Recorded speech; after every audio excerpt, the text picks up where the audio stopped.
In his State of the Union address this year, Trump declared his intention to cease the U.S. policy of endless war. That was his term, endless war. On a rhetorical level, it was sort of notable because framing American military engagement the world over as endless wars is sort of a pejorative. It implies a waste of resources. It implies a foolhardy strategy. So for him to have used that rhetorical terminology was regarded as somewhat significant, especially coming from a Republican president. But as usual, you have to look a little bit below the surface, because on a policy level, endless wars have not ceased. They've continued. And no amount of minor tinkering around the edges is really going to do anything tangible to change that policy trajectory. And so it's worth actually looking at what is being done in that area in terms of U.S. policy, because Trump can say that he dislikes endless wars all he wants, and he can complain about how ridiculous it is that the U.S., for example, has been in Afghanistan for 18 years. But if it's not accompanied by a real change in, for example, how the Department of Defense is treating these conflict zones, and if it still means that millions and billions of dollars are being spent on these initiatives, then the rhetoric is hollow.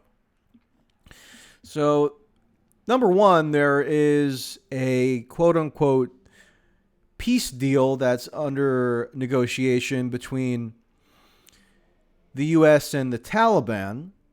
And that is significant in a sense because if you can somehow cast your mind back to the George W. Bush era, if you are old enough, and I am, you can just ponder how inconceivable it would have been for any negotiations in a sustained way with the Taliban. Remember the talking point during that era was, we do not negotiate with terrorists. And the Taliban were regarded just in the public mind as terrorists because of them giving safe harbor to Al-Qaeda and blah, blah, blah. So for U.S. policy now to be oriented toward a negotiated settlement with the Taliban is sort of a sea change diplomatically. Even the Obama administration didn't attempt that, but look a little closer at what this supposed withdrawal deal will consist of. Trump was on TV this week and was asked about the potential withdrawal deal. And he said that even if a peace accord is somehow struck up with the Taliban, which is possible, the number of U.S. troops that will remain in the country will be 8,600. Now, that sounds like a potential improvement if you advocate a withdrawal of U.S. troops from Afghanistan for 18 years.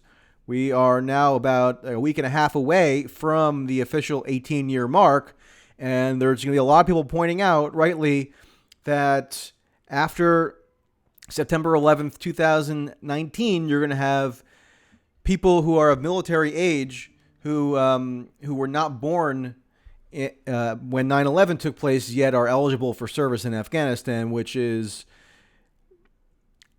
kind of the most blatantly illustrative notion you could really ever conjure up in with respect to the sort of imperial futility of that engagement. But so Trump says that this peace accord, if it's actually approved, will result in 8,600 troops remaining in Afghanistan. Do you know how many U.S. troops were in Afghanistan in 2017? So the first year of Trump's presidency, 8,300. And I know that because I can look at Department of Defense data. It's all publicly available. So there are going to be more troops in Afghanistan as a result of this potential peace accord than there were when Trump assumed office. Therefore, is it really a withdrawal? I think that's highly doubtful. Trump did accede to a surge in Afghanistan in the summer of 2017, if you recall.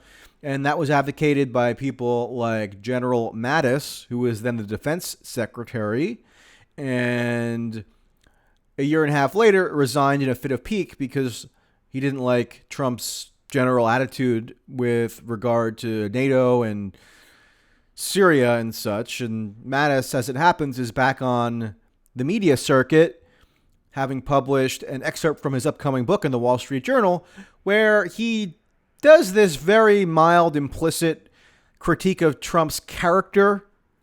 And he doesn't do so directly, but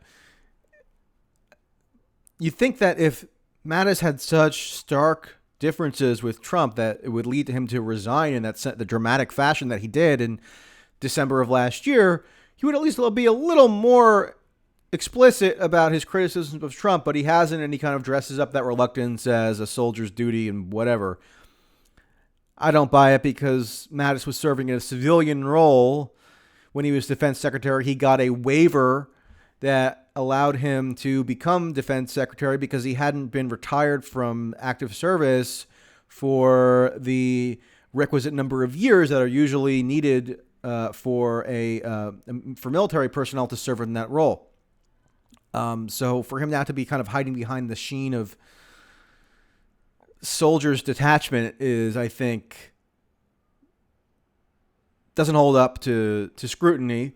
But that said, Trump did go with his recommendation, Mattis's, and initiate a surge in Afghanistan in August of 2017. Now, the surge was nowhere near as big as the surge that Obama had initiated in 2009-10, but nonetheless, it was still a minor surge and increased the number of troops in Afghanistan.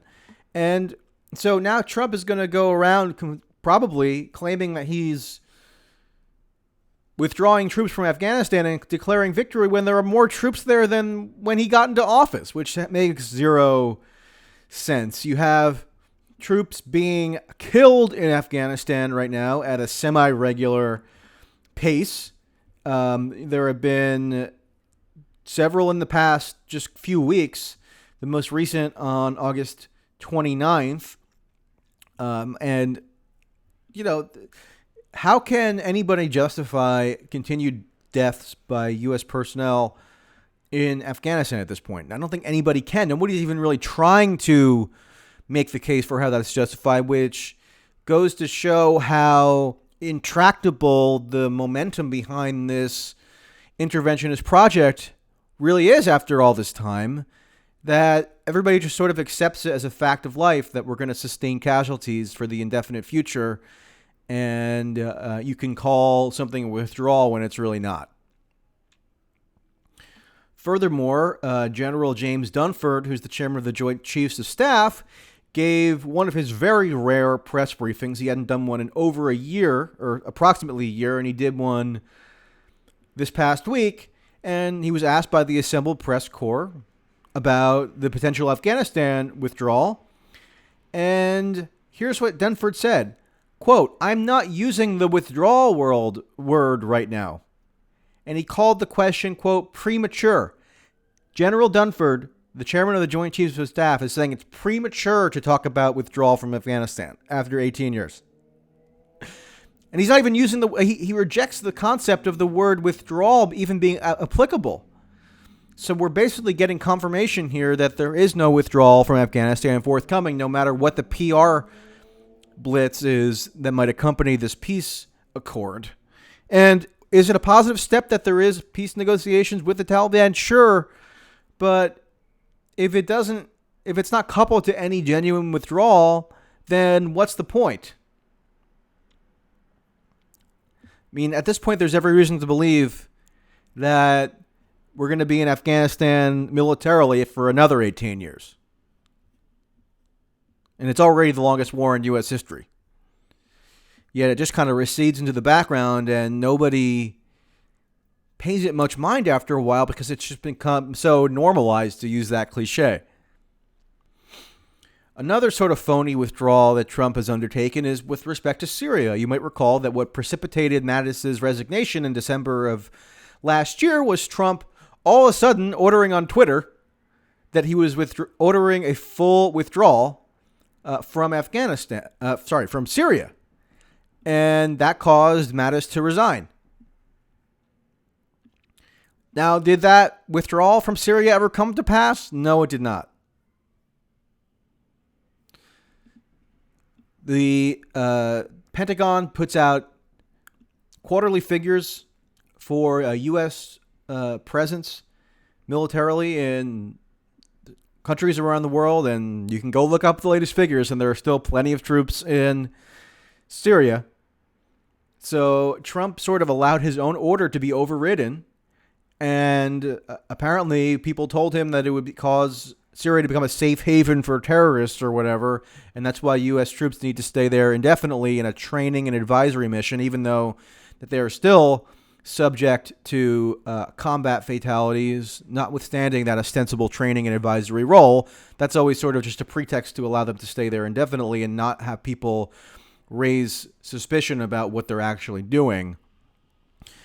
Another little piece of interesting data that you can look up is from an Inspector General report that was done sort of on a multi-departmental basis and released this summer, which provided the cost as of June 14th of this year of the training being provided to what are now being called vetted Syrian opposition groups. Remember, Trump did cease the CIA Syrian opposition group funding program, but there are still other opposition group funding programs that still are operative. And those programs are costing the American taxpayer $77.3 million as of June 14th, and that's a year-to-date figure from October 2018. So there's still plenty of money being funneled to Syrian opposition groups, and money being spent on reinforcing their infrastructure. Meanwhile, there's no national infrastructure plan in the United States. And if you drive on the parkways, or if you go over bridges, or you use public transportation, you would probably be aware that there is a dire need for additional infrastructure spending in the U.S. And yet that's not happening. And that you can attribute to many factors, including Trump's legislative strategy, including perhaps Democratic reticence to work with him in a sustained way. But nonetheless, we're in a situation now where millions and millions of dollars are going to Syrian infrastructure, and there's no commensurate program in the U.S. for our infrastructural needs. So there you have it. When Trump kind of postures as someone who wants to end endless war, as he did during the 2016 campaign, he would talk about the trillions spent overseas that could have been spent at home. You can acknowledge that as a rhetorical advance, especially among Republicans, but got to look at the policy, got to look at what's actually being done, and what's actually being done doesn't match with the rhetoric. So cynicism, I would say, is in fact in order in that regard. All right, people, I always forget to mention this, but if you appreciate any of my quote content, please consider a contribution on Patreon or PayPal. Now that the summer's coming to an end, I'm going to ramp up the content production, hopefully, and there's some interesting stuff coming up in the very near future that I think some of you will be excited by. So in order to allow me to do more of that, please consider, a reasonable financial contribution as you see fit. And all that information is, of course, in the description box. All right. Have a good holiday weekend.